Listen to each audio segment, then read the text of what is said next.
Good morning class. Today we start the unit electromagnetic induction and AC.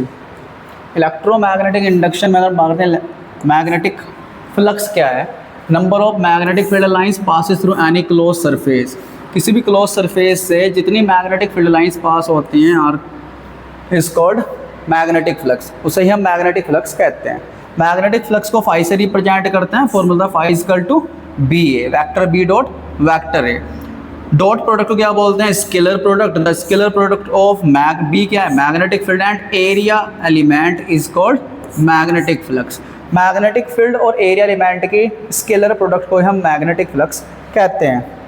Next point बात करो magnetic induction. Magnetic induction क्या है, magnetic induction if we change magnetic flux, if we change magnetic flux then an EMF induced in circuit, this phenomena is called electromagnetic induction। अगर किसी भी circuit के magnetic flux में आप change कर देते हैं तो इसी फिनोमिना को हम क्या कहते हैं, एक EMF उसके अंदर इंड्यूस्ड हो जाता है और उसे क्या कहा जाता है, इलेक्ट्रोमैग्नेटिक इंडक्शन कहा जाता है। दो टाइप का होता है, सेल्फ इंडक्शन, दूसरा क्या होता है, म्यूचुअल इंडक्शन। अब बात करो अगर सेल्फ इंडक्शन म्यूचुअल इंडक्शन क्या है, तो सेल्फ इंडक्शन म्यूचुअल इंडक्शन से पहले हमारे पास एक पॉइंट और आता है, electromagnetic induction and AC. Electromagnetic induction के rules, laws of electromagnetic induction. Electromagnetic induction से रिलेटेड दो लॉ है आपके, फैराडे लॉ और दूसरा क्या है, लेंज लॉ। फैराडे ने अपने फर्स्ट लॉ में क्या कहा था, अगर हम मैग्नेटिक फ्लक्स में चेंज कर दें then an EMF is induced, this phenomena is called electromagnetic induction. Not force, electromagnetic क्या होता है, इंडक्शन।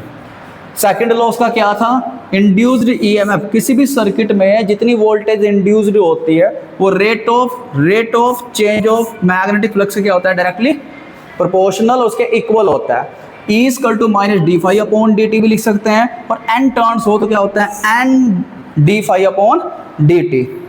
नेक्स्ट सेल्फ इंडक्शन, इससे रिलेटेड हमारे दो हैं। लेंज लॉ क्या है, Lenz law, according to Lenz the direction of induced EMF and induced current is oppose the change which produce it. किसी भी सर्किट के फ्लक्स में चेंज करने से जो वोल्टेज इंड्यूस्ड होती है उसे क्या कहते हैं, इंड्यूस्ड वोल्टेज। ये फैराडे ने बताया, और उस वोल्टेज की या करंट की क्या डायरेक्शन होती है, ये लेंज ने बताया था। इसी लॉ को किस नाम से जानते हैं हम, लेंज लॉ के नाम से जानते हैं। नेक्स्ट सेल्फ इंडक्शन क्या है, बहुत सिंपल सी बात है। अगर किसी सर्किट के हम क्या कर दें, if we change in current of circuit then an opposing EMF and opposite current induced in circuit.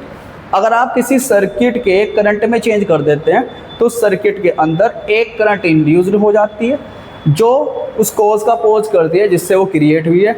This phenomena is called self induction, इसे सेल्फ इंडक्शन कहते हैं। अब बात आती है सेल्फ इंडक्टेंस क्या है हमारा। Self inductance number of flux linkage is directly proportional to electric current. किसी भी सर्किट में जो फ्लक्स लिंकेज होते हैं वो करंट के डायरेक्टली प्रोपोर्शनल होता है, मतलब जितनी ज़्यादा करंट होगी उतनी ज़्यादा फ्लक्स लिंक होगा। हटाने के लिए हम L यूज़ करते हैं, जहाँ L को क्या बोलते हैं, कोफिशिएंट ऑफ सेल्फ इंडक्शन या सेल्फ इंडक्टेंस L को कहा जाता है। लेकिन अगर ऐसा हो जाए सर्किट में करंट कितनी हो, 1 एम्पियर, I की वैल्यू 1 कर दो तो देन L इक्वल टू क्या बचेगा, N फाई। यहीं से हमारा एक स्टेटमेंट बन जाता है, सेल्फ इंडक्टेंस या coefficient of self induction is equal to number of flux linkage when unit current flow in circuit. किसी भी सर्किट में जो कोफिशिएंट ऑफ सेल्फ इंडक्शन होता है नंबर ऑफ फ्लक्स लिंकेज के डायरेक्टली प्रोपोर्शनल या उसके इक्वल होता है। वैन सर्किट में यूनिट करंट हो उस टाइम जितना फ्लक्स लिंकेज होगा, लिंक होगा, वही किसके बराबर होगा, सेल्फ इंडक्टेंस के बराबर होता है। ठीक, नेक्स्ट